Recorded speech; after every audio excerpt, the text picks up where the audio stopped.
कमर यात्रा 2025 यूपी के मेरठ और मुजफ्फरनगर में 16 जुलाई से स्कूल बंद। बढ़ते कांवड़ियों की संख्या और ट्रैफिक के कारण प्रशासन का बड़ा फैसला। मेरठ मुजफ्फरनगर श्रावण मास के दौरान निकलने वाली कांवड़ यात्रा का धार्मिक और सामाजिक महत्व है। इस बार कांवड़ यात्रा 2025 की शुरुआत के साथ ही उत्तर प्रदेश के कई जिलों में सुरक्षा व्यवस्था कड़ी कर दी गई है। खास तौर पर मेरठ और मुजफ्फरनगर जैसे संवेदनशील जिलों में प्रशासन ने 16 जुलाई से 23 जुलाई तक सभी स्कूलों और कॉलेजों को बंद रखने का आदेश जारी किया है। यह निर्णय शिव भक्तों की लगातार बढ़ती संख्या, ट्रैफिक दबाव और सुरक्षा कारणों को ध्यान में रखते हुए लिया गया है। स्कूल बंद करने का निर्णय और आदेश की जानकारी। कांवड़ यात्रा के दौरान उत्तर प्रदेश में कांवड़ियों की भारी भीड़ को देखते हुए मेरठ और मुजफ्फरनगर जिला प्रशासन ने शैक्षणिक संस्थानों को बंद करने का निर्णय लिया है। मेरठ में क्या आदेश जारी हुआ? मेरठ के जिलाधिकारी डॉक्टर वीके सिंह ने जानकारी दी कि सावन मास की शिवरात्रि 23 जुलाई को पड़ रही है, इसलिए 16 जुलाई से 23 जुलाई तक के लिए सभी शैक्षणिक संस्थानों को बंद रखने का आदेश दिया गया है। इसमें सरकारी, अर्ध सरकारी और निजी शिक्षण संस्थान शामिल हैं। उन्होंने यह भी स्पष्ट किया कि 24 जुलाई से विद्यालयों को पुनः खोला जाएगा। यह निर्णय सुरक्षा, ट्रैफिक प्रबंधन और धार्मिक यात्रियों की सुविधा को ध्यान में रखते हुए लिया गया है। मुजफ्फरनगर में क्या निर्णय लिया गया? मुजफ्फरनगर के जिलाधिकारी उमेश मिश्रा ने भी सभी स्कूलों और कॉलेजों में 16 से 23 जुलाई तक छुट्टी घोषित कर दी है। इसके तहत यूपी बोर्ड, सीबीएसई और आईसीएसई से मान्यता प्राप्त सभी विद्यालयों को शामिल किया गया है। जिला विद्यालय निरीक्षक डायोस राजेश कुमार ने बताया कि आदेश सभी प्राथमिक, माध्यमिक, डिग्री, तकनीकी और व्यावसायिक शिक्षण संस्थानों पर लागू होगा। यदि किसी संस्थान को खुला पाया गया तो उसके विरुद्ध सख्त कार्रवाई की जाएगी। प्रमुख बिंदु: मेरठ और मुजफ्फरनगर में 16 से 23 जुलाई तक सभी स्कूल और कॉलेज बंद। यूपी, सीबीएसई और आईसीएसई बोर्ड के स्कूलों पर आदेश समान रूप से लागू। 24 जुलाई से सभी शैक्षणिक संस्थान फिर से खुलेंगे।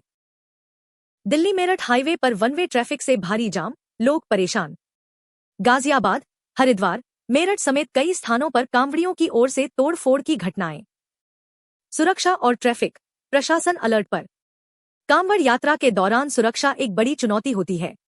इस साल भी यात्रा की शुरुआत होते ही हरिद्वार, गाजियाबाद, मुजफ्फरनगर और मेरठ में कांवड़ियों द्वारा गाड़ियों में तोड़फोड़ की घटनाएं सामने आई है। पुलिस प्रशासन इन घटनाओं को गंभीरता से लेते हुए पूरे रूट पर अतिरिक्त फोर्स तैनात कर रही है। ट्रैफिक नियंत्रण के लिए वन वे व्यवस्था।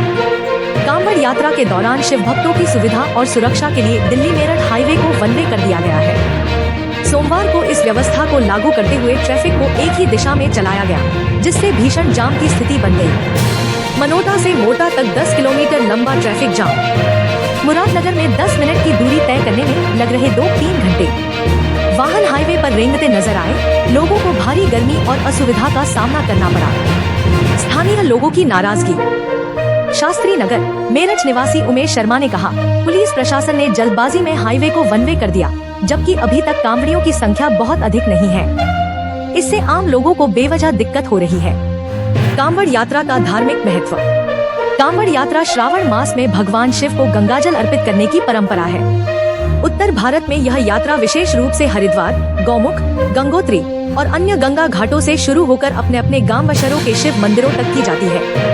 हर वर्ष करोड़ों कांवड़िए इस यात्रा में भाग लेते हैं। इसे सबसे बड़ी वार्षिक धार्मिक यात्रा माना जाता है।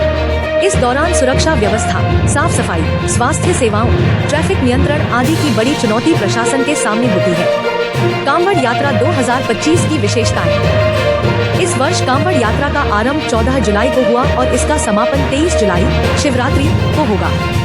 मेरठ, मुजफ्फरनगर, हरिद्वार, सहारनपुर, गाजियाबाद, बुलंदशहर, बागपत, नोएडा आदि प्रमुख जिले इस यात्रा से प्रभावित रहते हैं। प्रशासन द्वारा पूरे रूट पर ड्रोन से निगरानी, सीसीटीवी कैमरे और कई अस्थायी चिकित्सा केंद्र बनाए गए हैं।